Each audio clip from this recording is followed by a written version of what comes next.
श्री शिवाय नमस्तुभ्यं हर हर महादेव। आप सभी का स्वागत है हमारे यूट्यूब चैनल रंजना कुमारी ऑफिशियल में। तो दोस्तों, पुत्र प्राप्ति के इच्छुक, संतान प्राप्ति के इच्छुक जो निसंतान दंपति हैं उनको एकादशी का व्रत जरूर रखना चाहिए। एकादशी का व्रत रखने से सुख सौभाग्य की प्राप्ति होती है और आपकी जो भी मनोकामना होती है वह बहुत जल्दी पूरी हो जाती है। आने वाली है उत्पन्ना एकादशी। उत्पन्ना एकादशी के दिन ही देवी एकादशी का जन्म हुआ था। ऐसे में इस एकादशी के दिन आप एकादशी व्रत की शुरुआत कर दें तो बहुत ही शुभ माना जाता है। अगर आपको संतान प्राप्ति में परेशानी आ रही है, पुत्र प्राप्ति की चाह है लेकिन काफ़ी दिनों से पूरी नहीं हो पा रही है, तो आप संकल्प के साथ एक एकादशी व्रत जरूर शुरू करें। उत्पन्ना एकादशी जो कि मार्गशीर्ष माह के कृषि पक्ष की एकादशी होती है और यह एकादशी काफ़ी महत्वपूर्ण यानी काफ़ी पवित्र एकादशी मानी जाती है।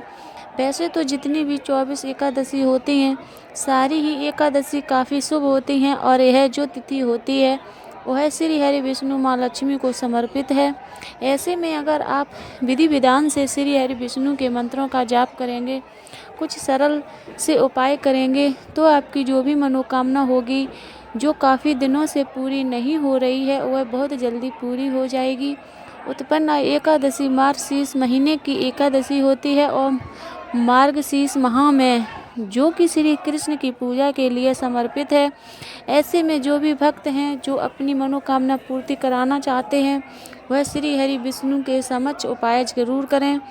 आपको बता दें कि जो उत्पन्ना एकादशी है वह इस बार 15 नवंबर के दिन पड़ेगी। 15 नवंबर को एकादशी की शुरुआत ही हो जाएगी। रात्रि में 14 तारीख को यानी कि 14 नवंबर को रात्रि में 12:57 पर उत्पन्ना एकादशी तिथि की शुरुआत होगी और उस एकादशी तिथि की समाप्ति 15 तारीख को रात्रि में 12:18 पर होगी। तो ऐसे में एकादशी का जो आपको व्रत रखना है, जो आपको उपाय करना है, जो आपको दान पुण्य करना है वह 15 नवंबर एकादशी के दिन करेंगे।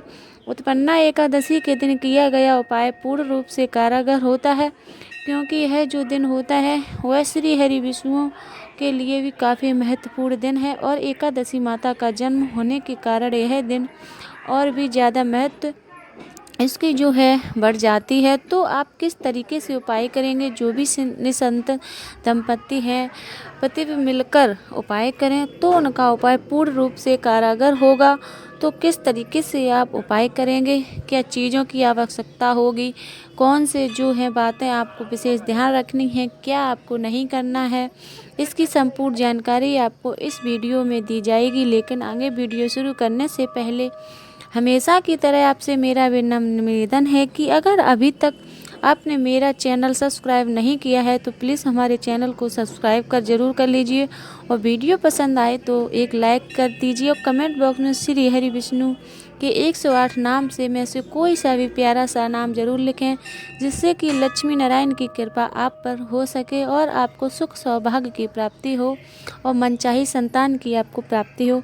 तो आपको क्या करना है कि उत्पन्ना एकादशी के दिन, जैसे कि अगर आप व्रत रखते हैं या फिर नए व्रत की शुरुआत करना चाहते हैं तो आप इस दिन सुबह जल्दी उठकर स्नान आदि कर लें। स्नान के पानी में चुटकी भर हल्दी डालकर अगर आप स्नान करें तो इससे आपकी कुंडली का गुरु ग्रह मजबूत होता है और कि आपके सुख सौभाग्य के लिए, मनोकामना पूर्ति के लिए बहुत ही महत्वपूर्ण माना जाता है।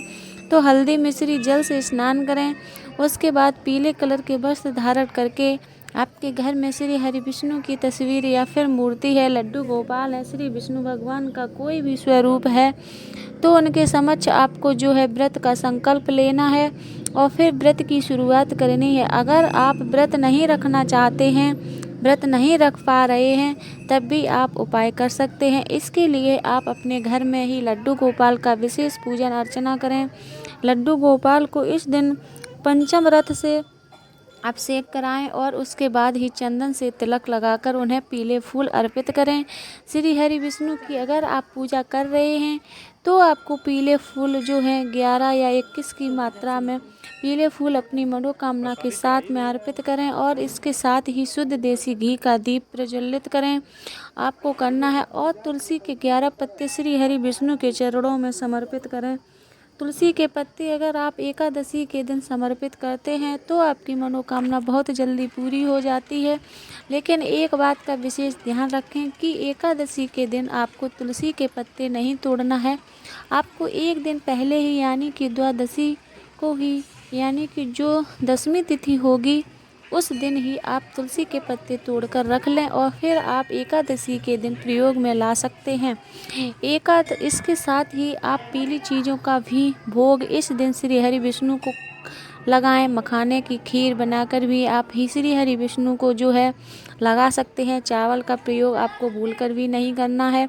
इसके साथ ही संतान प्राप्ति, पुत्र प्राप्ति और विशेष मनोकामना पूर्ति के लिए आपको एक छोटा सा कार्य करना है कि इस दिन आपको लेना है प्याला जो है पीले कलर के 11 जनेऊ लेना है।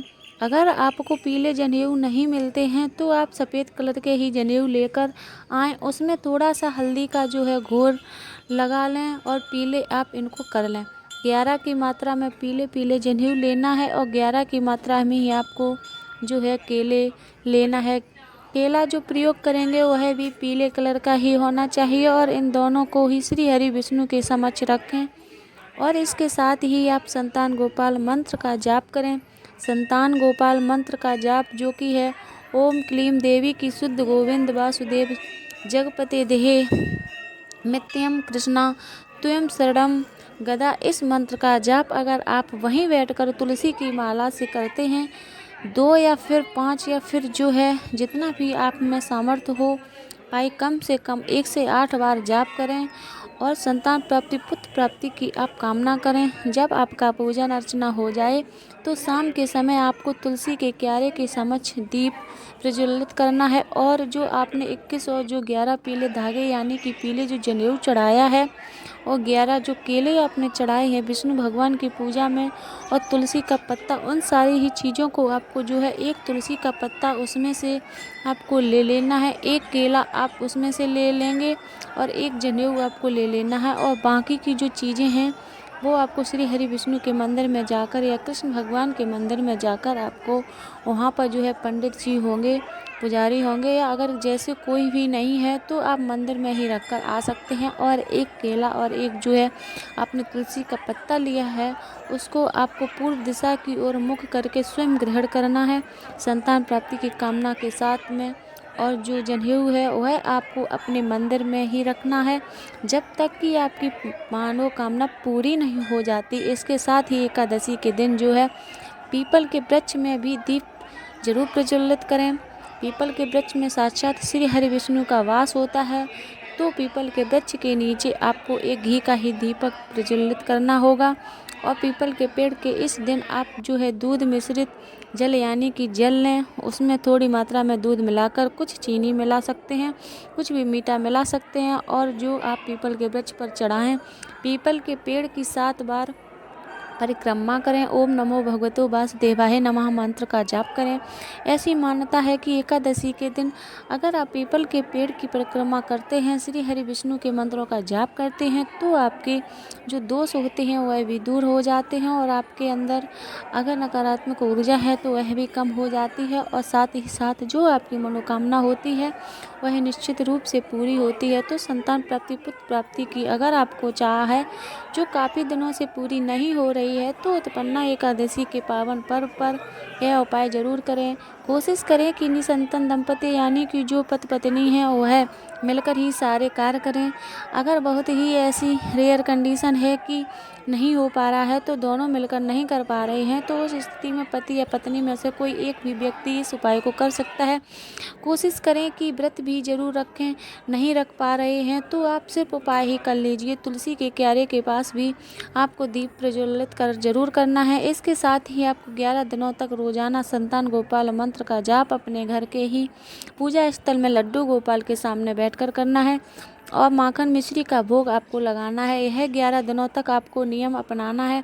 उत्पन्ना एकादशी के दिन से आप शुरू कर सकते हैं। इसके साथ ही दान पुण्य जरूर करें। जो पीली चीज़ों का दान है अगर आप इस दिन करते हैं तो काफ़ी श्रेष्ठ माना जाता है। और गाय को इस दिन आप हरा चारा या फिर जो है भीगी हुई जो चने की दाल होती है आप को आप रोटी में रख कर या आटे की लोई बना लें। उसमें आप चने की भींगी हुई दाल यानी कि 1 दिन पहले ही दाल भिगो लें और वह भींगी हुई चने की दाल अगर आप इस दिन गाय माता को खिलाते हैं और गाय माता की परिक्रमा कर लेते हैं तो इससे 33 कोटि देवी देवताओं का आशीर्वाद आपको एक ही साथ प्राप्त होता है। गाय की सेवा करने से वंश की वृद्धि होती है। स्वयं श्री कृष्ण ने भी गाय की सेवा की है वंश वृद्धि के लिए, तो आपको भी गाय की सेवा जरूर करना चाहिए। डेली नहीं कर सकते हैं तो खास करके एकादशी के दिन, गुरुवार के दिन आप गाय माता की पीली चीज़ें ज़रूर खिलाएं। इससे आपकी कुंडली का गुरु ग्रह मजबूत होता है जो सुख सौभाग्य का प्रतीक माना जाता है।